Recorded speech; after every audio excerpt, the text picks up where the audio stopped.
My sister abandoned her kids for a sugar daddy, then blackmailed me to keep them.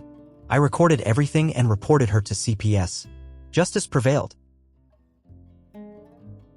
Hey, welcome to today's story. Ever had to fight for something that really mattered? Imagine being stuck in a situation where your family turns against you, and the only option is to stand up for yourself. That's exactly what today's story is about. Stick around till the end to see how the character faced these challenges and found a way to win. And by the way, if you're enjoying the content, I'd love your support in hitting 1,000 subscribers. Thanks so much for being here. Let me tell you, growing up in my family felt like living inside a soap opera, minus the luxury, of course. No palatial mansions, no over-the-top villains, just the kind of drama that plays out behind closed doors. My name is Lily, but I go by Lizzie now. It's a name I picked for myself because it's the closest thing to freedom I could find growing up in that house. I wasn't the golden child. That honor went to my sister, Charlotte. She had this way of always getting what she wanted. Good looks, charm, and attention. She wasn't just beautiful. She was adored by everyone, especially by our mother, Janice. I always felt like the outsider. No matter how hard I tried, I was the quiet one, the one who didn't quite fit in with the family narrative. And let me tell you, in a family like ours, that's a hard role to play. Janice would always compare us. Charlotte's golden curls, her sparkling blue eyes, it was like she was born to be admired. Meanwhile, I got straight brown hair, dark eyes, and a quiet nature that my mom could never appreciate. If I asked for anything at all, it was always a lesson on how I needed to be more like Charlotte. As you can imagine, that left me feeling pretty invisible. By the time I reached adulthood, I had learned to keep my head down, work hard, and try to find something of my own. I graduated with honors and landed a decent job, but nothing ever felt like enough. My mom still treated me like I was a second-class citizen. The day I received my college scholarship, I was hoping for a congratulatory hug from her. But no, she told me it was nice and then went on about how Charlotte was struggling with her grades but still had a free ride because, apparently, that's what golden children get. It wasn't just about grades, though. It was about love. My love for my mother was always met with cold indifference. The more I tried, the more I realized she wasn't ever going to love me the way she loved Charlotte. That's when the resentment started to build. I didn't just feel. By the time Charlotte left for college, things had already started to shift in ways I wasn't prepared for. She wasn't the perfect student everyone thought she was, and frankly, that was no surprise to me. While everyone around her kept singing her praises, Charlotte's so talented, so perfect, so destined for greatness, I saw behind the curtain. Charlotte wasn't the golden child she portrayed herself to be. She wasn't the diligent student everyone expected. And her grades were so poor that she barely scraped by to get into a school that could offer any kind of real opportunity. But no one seemed to care. The attention she received was relentless. While I faded into the background, invisible once again, our mother, Janice, made sure to shield Charlotte from any consequences, paying for her college tuition without a second thought, even though Charlotte barely attended classes. Instead, she spent her time partying, bouncing from one trouble to the next, as if the world revolved around her. But I had to keep my head down, make all the right choices, and still no one noticed me. While Charlotte was out partying, skipping classes, and getting herself into trouble, I was doing everything I could to stay on track. I worked hard, kept my grades up, avoided making waves. I graduated with honors, landed a solid job right out of college, and for the first time in my life, I was proud of myself. But when I tried to share that with my parents, the response was nothing like I expected. "Nice job," my dad said, barely looking up from his phone. Mom, she didn't even acknowledge me. She was too busy worrying about Charlotte, who had dropped out of school without a second thought. Charlotte's life choices were always excused, but mine were rarely celebrated. I had always hoped that at least this time, my accomplishments would matter. But no, the moment Charlotte got pregnant, it was like the universe was reminding me that I was still invisible. When Charlotte became pregnant with her first child, I felt like it was a slap in the face. She had dropped out of school, and suddenly the world seemed to turn in her favor once again. Mom didn't even blink when Charlotte decided to keep the baby. There was no concern about the consequences of Charlotte's actions. No judgment. Instead, Charlotte got showered with attention. "She's just going through a tough time," Mom would say, but I knew the truth. Charlotte never had to face the music. She got a free pass from everything because she was, after all, the golden child. I remember when she brought her first son, Sam, to our parents' house. No real plan, no thought about what would happen next. She just dropped him off with a half-hearted apology. Like he was a bag she no longer wanted to carry. The same thing happened when she got pregnant again. A second baby. This time it was Jake. Mom didn't even bat an eye when Charlotte announced she was going to take a break and go on vacation for 6 weeks, leaving Sam and Jake behind, as if they were just part of her clutter she needed to clear out for a while. That's when Charlotte showed up at my door one Saturday morning with Sam and Jake in tow. "I'm going on vacation for 6 weeks, she said with this sickeningly sweet smile that I can only describe as an eerie mask, sent a chill down my spine. No warning, no asking, no consideration. Just, "I'll be back in 6 weeks. Watch my kids." She didn't even wait for me to respond. She just dropped them off like they were a couple of forgotten toys. It felt as if she knew exactly what she was doing. She wasn't asking for help. She was commanding it. Sam and Jake, confused and scared, were left in my care without so much as a thank you or even a decent explanation. Charlotte didn't even bother to explain where she was going. She just handed me their bags and left without a backward glance. I didn't want to do it. I had my own life. I had just started my career. I wanted to focus on myself for once, to breathe without the constant shadow of my family's expectations. But here I was, playing the role of the perfect aunt, even though no one had ever given me that title. Least of all Charlotte or my mother. I wanted to call her and tell her to come back, to take responsibility for her children, to make her own choices for once. But she didn't pick up the phone. When I called her again, I was greeted with nothing but voicemail. Felt like a cruel joke. There I was, forced to look after 2 kids I barely knew while Charlotte was off somewhere, enjoying herself without a care in the world. I was stuck. I had no choice but to step up. But that didn't make it easier. I was angry more than I cared to admit. I had to take on the responsibility for 2 little lives while Charlotte got to escape to her carefree life. But no matter how much I resented the situation, I was still the only one who could make sure Sam and Jake were taken care of. What hurt the most was how easily Charlotte had turned me into her fallback plan. She had never once asked if I was okay with this arrangement. There was no gratitude. There was only her, free of consequences, free to do whatever she wanted. And there was me, forced to clean up her mess. It was just like how our mother always treated things. Charlotte's needs came first, and mine were irrelevant. As the days went on, I tried to make the best of the situation. I tried to bond with Sam and Jake, to provide them some semblance of stability. But it wasn't easy. They were confused and scared, and so was I. I had no idea how to be the kind of role model they needed, let alone how to be a parent figure when I was barely figuring things out for myself.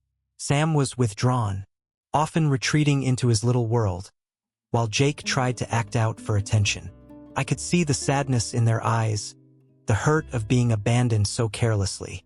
And then there was me, playing the part of the perfect aunt but feeling like I was drowning. I never signed up for this. But as the days wore on, I began to understand something. This wasn't just about me.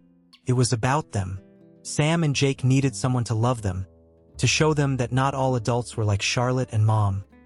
Careless, selfish, and so deeply involved in their own worlds that they forgot the people who mattered most. I wasn't their mother, but for 6 weeks, I would be the best damn aunt I could be. I'd make sure they had food, clean clothes, and most importantly, love. Yet, as much as I cared for them, the reality was inescapable. This wasn't how things were supposed to be. This wasn't the family I dreamed of. And I knew deep down that when Charlotte came back, she wouldn't just pick up her kids and apologize. No, she'd expect me to return to the shadows, to fade back into the background while she took back control of her life. And once again, I would be left standing at the sidelines, invisible in the eyes of my family. But I wasn't going to let that happen. Not this time. Things were about to change. One morning, the phone rang, and I wasn't expecting anything good. I had barely gotten any sleep, having spent the last few days in a haze of anxiety and exhaustion, trying to figure out what to do with the mess Charlotte had left me in. The kids, Sam and Jake, were still settling into a routine. But they were confused and scared, their little eyes constantly searching for something, anything that felt like stability. I didn't even know how to give them that. I glanced at the caller ID. And of course, it was her, Charlotte. I hesitated for a moment before picking up the phone, bracing myself for the inevitable storm. I had tried calling her multiple times already, hoping she'd finally take some responsibility, but she hadn't responded. This time, though, I didn't think it would be any different. The moment I answered, Charlotte didn't even bother with pleasantries. She didn't ask how the kids were doing. No, instead, her voice, cold and calculating, hit me like a slap in the face. If you don't keep these kids, I'll tell your boss that you're not taking your medication for your bipolar disorder, she threatened, her words dripping with malice. You'll lose your job, Lizzie. The world around me seemed to freeze. I could hear the blood rushing in my ears as my stomach twisted into a knot. My chest felt tight, and for a moment I couldn't breathe. She was blackmailing me. My own sister. The very person who had been dropping her responsibilities on me for years. The person who had always expected me to pick up the pieces when her life fell apart, was now holding my livelihood hostage. I felt like the ground had been pulled out from under me. My job, the one thing I had worked so hard for, the one thing that gave me a sense of stability in this chaotic mess, was suddenly in jeopardy. My career, my reputation, everything I had built was on the line. And it was all because Charlotte was too selfish to care for her own children. I knew I had to stay calm, but it was difficult. I wanted to scream at her, tell her everything I had been holding inside for years. I wanted to ask her how she could be so heartless, how she could manipulate me like this when she was the one who had abandoned her children. But I didn't. I couldn't let her see how much it was affecting me. I tried to keep my voice steady as I responded, Charlotte, I can't just keep the kids. You're their mother. You need to take responsibility. She didn't even let me finish before cutting me off. You'll do it, or I'll ruin your life. She spat, her tone menacing. You'll lose everything. Don't forget. I know everything about you. I know about your medication, about your struggles. You think anyone will want to keep you around if they find out you're unstable? I'll make sure they do. You'll be nothing without your job, Lizzie. Her words were like daggers. She knew about my struggles with bipolar disorder, my constant battle with managing my mental health. But to use that against me? To threaten to ruin my career, my entire life, because she couldn't handle her own responsibilities? It made my blood run cold. I hung up the phone. But the damage had already been done. I could feel the weight of her threat pressing down on me. It was one thing for her to abandon her kids, but this was something else. She was trying to destroy me. She was trying to take away everything I had worked so hard for, and for what? So she could go off and do whatever she wanted without facing any consequences? I was stunned. I stood there in silence for a few moments, my mind racing, my heart pounding. I had no idea what to do. I felt so powerless, trapped between what I knew was right, what I knew I had to do, and the harsh reality that my own family was turning on me. But then something inside me snapped. I had been pushed around my entire life. I had been the quiet one, the overlooked one, the one who was always expected to do everything for everyone else. But this was different. This wasn't just about me anymore. This was about more than my job, more than my career. This was about my dignity. This was about standing up for myself for once in my life. I couldn't let Charlotte get away with it. I wouldn't let her. I took a deep breath and started making a plan. I had no idea how this would end, but I knew one thing for sure. I wasn't going to be her victim anymore. I wasn't going to let her manipulate me into silence, into giving up everything I had worked for just to clean up after her mess. The first thing I did was call her again. I tried to get her to take responsibility, to come back and care for her kids. But once again, she ignored my calls. I left voicemail after voicemail, each one more desperate than the last. But she didn't respond. It was as if she didn't care about anything except getting what she wanted. That's when I started to Google CPS. I wanted to know what my options were. How I could protect the kids. How I could stop Charlotte from getting away with this. I spent hours reading through articles, looking up laws, trying to figure out what steps I could take. But what I found next was something I never expected. While I was browsing through a page, I heard her voice again. She had called back, and this time she wasn't even pretending to be civil. I told you, she hissed, her voice filled with venom. I'll ruin your life. I'll tell everyone what's really going on with you. I'll make sure you lose everything. You won't have a job. You won't have a future. And when that happens, You'll have no one to blame but yourself. The words hit me like a freight train. It wasn't just a threat anymore. It was a warning. She had the power to destroy everything I had worked so hard for, and she wasn't afraid to use it. But that was the moment I decided enough was enough. I couldn't let her do this. I couldn't let her keep pushing me around. I wasn't going to sit back and let her destroy me. I couldn't. I started recording everything. Every call, every threat, every vile word she said. I knew I had to gather evidence. I had to protect myself. I wasn't going to let Charlotte's twisted game ruin my life. I wasn't going to let her manipulate me any longer. I saved the recordings, and each time she threatened me, I felt a little stronger. Each time she tried to break me, I felt a little more determined. I knew this wasn't going to be easy. I knew the battle ahead of me was going to be brutal, but I also knew one thing. I wasn't going to back down. I wasn't going to let her destroy me. Not this time. Knock knock. Now you're about to watch the best part of the story. But before that, make sure to subscribe to my channel so we can keep going together. It wasn't easy. In fact, the following days felt like living in a nightmare that I couldn't wake up from. The weight of everything, Charlotte's abandonment of her kids, my mom's blind loyalty to her, and the mounting pressure from work was crushing me from all sides. I spent hours on the phone, calling CPS over and over again, trying to get someone to listen, to help me. Each call felt like a futile attempt, but I couldn't give up. I couldn't let Charlotte destroy everything I had worked for. The whole situation was a mess. Charlotte had thrown her responsibilities on me, and now she was threatening to take everything I had left. My job, my stability, my dignity. And my mom? She wasn't helping. I called her, hoping for some kind of support, maybe just a little empathy, but no. As always, she sided with Charlotte. "Charlotte has done so much for you, Lizzie," she said, her voice cold and dismissive. "You need to help her out this time." I could hardly believe what I was hearing. The woman who had raised me, the woman who was supposed to be the one person in the world I could rely on, was still defending the very sister who had abandoned her children. My stomach churned with a mix of disbelief and anger. I had always tried to make sense of my family's dynamics. But this was the final straw. My mother had always favored Charlotte, had always excused her behavior, no matter how reckless, no matter how hurtful. And now, she was putting the burden of Charlotte's mistakes on me. I had a breakdown. It was as if the weight of it all, my mom's rejection, Charlotte's manipulation, and the responsibility I had to shoulder for 2 innocent children had finally taken its toll. My mind started racing and I could feel the panic rising in my chest. I had no idea what to do. I felt like I was sinking, unable to breathe, unable to keep my head above water. But then something inside me snapped. I couldn't rely on them. I couldn't keep hoping that my family would see reason, that they would come through for me. I had to fight for myself and for Sam and Jake. This wasn't just about me anymore. This was about protecting them, keeping them safe from the chaos their mother had created. I started documenting everything. Every interaction, every phone call, every text message. I had to cover my tracks.